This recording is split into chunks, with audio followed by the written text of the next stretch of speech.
സംസ്ഥാനത്ത് പലയിടത്തും കനത്ത മഴ തന്നെയാണ്. മുൻപ് വടക്കൻ ജില്ലകൾ കേന്ദ്രീകരിച്ചിരുന്ന മഴ മധ്യകേരളത്തിലേക്കൊക്കെ പോകുന്നു എന്നുള്ളത് കൂടിയാണ്. കാരണം അവിടേക്കും നമുക്ക് മാത്രം പോരല്ലോ മഴ, അവർക്ക് കൂടെ വേണം.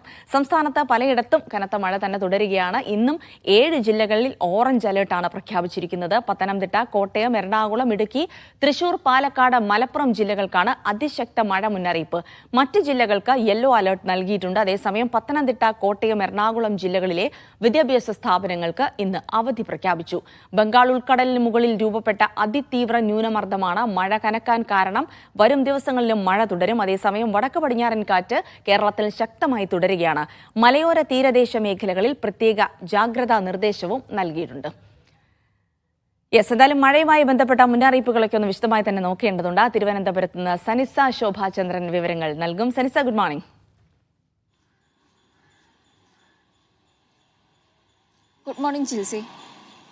സനിസ, എന്തായാലും സംസ്ഥാനത്തൊരു പരക്കെ മഴയ്ക്കുള്ള സാധ്യതയൊക്കെ പ്രവചിക്കുന്നുണ്ട്. അപ്പോൾ പ്രത്യേകിച്ച് മധ്യകേരളത്തിലേക്കൊക്കെ മഴ കൂടുതൽ കനക്കുമെന്ന റിപ്പോർട്ടുകളാണ്. അപ്പോൾ ഇന്ന് ഏത് ജില്ലകളിലൊക്കെയാണ് ഓറഞ്ച് അലേർട്ട് നൽകിയിരിക്കുന്നത്? എന്തൊക്കെ കാര്യങ്ങൾ ഇന്ന് ശ്രദ്ധിക്കണം സനിസ?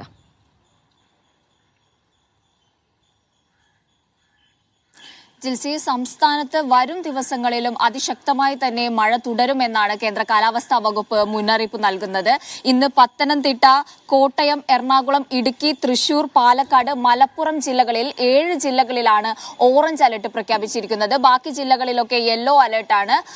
അതിശക്തമായി തന്നെ മഴ തുടരുന്ന സാഹചര്യത്തിൽ ശക്തമായ മഴയോടൊപ്പം 60 കിലോമീറ്റർ വരെ വേഗതയിൽ കാറ്റ് വീശാനും സാധ്യതയുണ്ട്. അതുപോലെ തന്നെ വടക്കു പടിഞ്ഞാറൻ കാറ്റും കേരളത്തിന് മുകളിൽ സജീവമായി തുടരുന്ന ഒരു സ്ഥിതിഗതിയാണ്. ഈ ബംഗാൾ ഉൾക്കടലിൽ രൂപപ്പെട്ട അതിതീവ്ര ന്യൂനമർദ്ദത്തിന്റെ സ്വാധീന ഫലമായാണ് ഇത്തരത്തിൽ സംസ്ഥാനത്ത് മഴ ശക്തമായി തുടരുന്നത്. ഈ ന്യൂനമർദ്ദത്തിന് പുറമേ ആയിട്ട് മഹാരാഷ്ട്ര തീരം മുതൽ കേരള തീരം വരെ ഒരു ന്യൂനമർദ്ദ പാത്തിയും സ്ഥിതി ചെയ്യുന്നുണ്ട്. ഇതിന്റെയൊക്കെ സ്വാധീന ഫലമായിട്ടാണ് സംസ്ഥാനത്ത് ശക്തമായ കാറ്റും മഴയും തുടരുന്നത്. ഈ കാറ്റും മഴയ്ക്കും പുറമെ കടലാക്രമണം, അതുപോലെ ഉയർന്ന തിരമാലയുടെ ഭീതിയുമൊക്കെ കേരള തീരത്ത് ഉണ്ട്. അതുകൊണ്ട് തന്നെ ഈ തീരദേശവാസികളും അതുപോലെ തന്നെ മലയോരവാസികളും അതീവ ജാഗ്രത പുലർത്തണമെന്നാണ് കേന്ദ്ര കാലാവസ്ഥാ വകുപ്പ് നമുക്ക് മുന്നറിയിപ്പ് നൽകുന്നത്. അതുപോലെ തന്നെ താഴ്ന്ന പ്രദേശങ്ങളിൽ ജീവിക്കുന്നവരുമൊക്കെ അതീവ ജാഗ്രത പുലർത്തണം. നദികളിലും ഡാമുകളിലും ജലനിരപ്പ് ഉയരുന്ന ഒരു സാഹചര്യം കൂടിയുണ്ട്. ഇത്തരത്തിൽ അപകടകരമായ സാഹചര്യമാണെങ്കിൽ സുരക്ഷിതമായ കേന്ദ്രങ്ങളിലേക്ക് മാറി താമസിക്കണമെന്നും കേന്ദ്ര കാലാവസ്ഥാ വകുപ്പിന്റെ നിർദ്ദേശമുണ്ട്. അതീവ ജാഗ്രത പുലർത്തണമെന്നാണ് നിർദ്ദേശം. അതുപോലെ തന്നെ തീരദേശ മേഖലയിൽ ഈ കടലാക്രമണത്തിനും ഉയർന്ന തിരമാലയ്ക്കും സാധ്യതയുള്ളത് കൊണ്ട് കേരള തീരത്ത് മത്സ്യബന്ധനത്തിനുള്ള വിലക്കും തുടരുകയാണ് ജിൽസി. അപ്പോൾ കേരള തീരത്ത് മത്സ്യബന്ധനത്തിന് വിലക്കുണ്ട്. അപ്പോൾ പലയിടങ്ങളിലും മഴ മുന്നറിയിപ്പുണ്ട്. പലതരത്തിലുള്ള യാത്രകൾക്കൊക്കെ വിലക്കുണ്ടാകും. ഇല്ലെങ്കിൽ പോലും അനാവശ്യ യാത്രകളൊക്കെ ഒഴിവാക്കണമെന്നാണ് മുന്നറിയിപ്പ്. മഴ കനക്കുന്ന സാഹചര്യത്തിൽ എപ്പോഴും ജില്ലാ ഭരണകൂടങ്ങൾ നൽകുന്നതാണ്. അപ്പോൾ അക്കാര്യങ്ങളൊക്കെ ശ്രദ്ധിക്കുക. ഇനി നമുക്ക് കൊച്ചിയിൽ നിന്ന് അഹമ്മദ് മുജിതബ കൂടി വിവരങ്ങൾ നൽകും മഴയുമായി ബന്ധപ്പെട്ട്. മുജിതബ, ഇപ്പോൾ മധ്യകേരളത്തിലേക്കടക്കം നല്ല ശക്തമായ മഴ വ്യാപിക്കുകയാണ്. അപ്പോൾ വരും ദിവസങ്ങളിലും മഴയുണ്ടാകുമെന്നുള്ള ഒരു മുന്നറിയിപ്പ് തന്നെയാണ് വരുന്നത്. മറ്റിടങ്ങളിൽ നിന്നുള്ള വിവരങ്ങൾ എന്തൊക്കെയാണ്? ജിൽസി, ഇപ്പോൾ കാര്യമായ മഴ ഇല്ല എന്ന് തന്നെ പറയാം. പക്ഷേ ഇതിങ്ങനെ ഒറ്റപ്പെട്ട സമയങ്ങളിലെ മാത്രം പ്രശ്നമല്ല.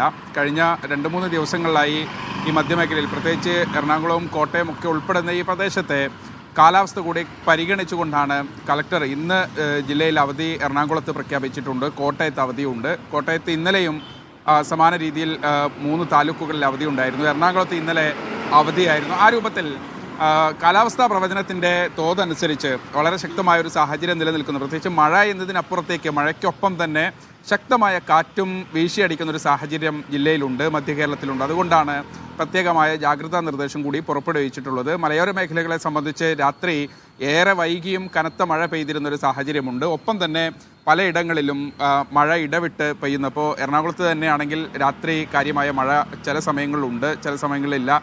പെയ്യുന്ന സമയത്ത് കനത്ത മഴ പെയ്യുന്നൊരു സാഹചര്യം, അങ്ങനെ പ്രത്യേകമായൊരു സാഹചര്യം കൂടി കണക്കിലെടുത്താണ് അവധി പ്രഖ്യാപിച്ചിരിക്കുന്നത്. എന്തായാലും കർശനമായ ജാഗ്രതാ നിർദ്ദേശമുണ്ട്. പ്രൊഫഷണൽ കോളേജുകൾ ഉൾപ്പെടെയുള്ള മുഴുവൻ വിദ്യാഭ്യാസ സ്ഥാപനങ്ങൾക്കുമാണ് ഇന്ന് കോട്ടയത്തും എറണാകുളത്തും അവധി പ്രഖ്യാപിച്ചിരിക്കുന്നത്. ആ രൂപത്തിൽ കർശനമായ ജാഗ്രതയോടുകൂടിയാണ് ജില്ലാ ഭരണകൂടം മുന്നോട്ട് പോകുന്നത്. ജിൽസി.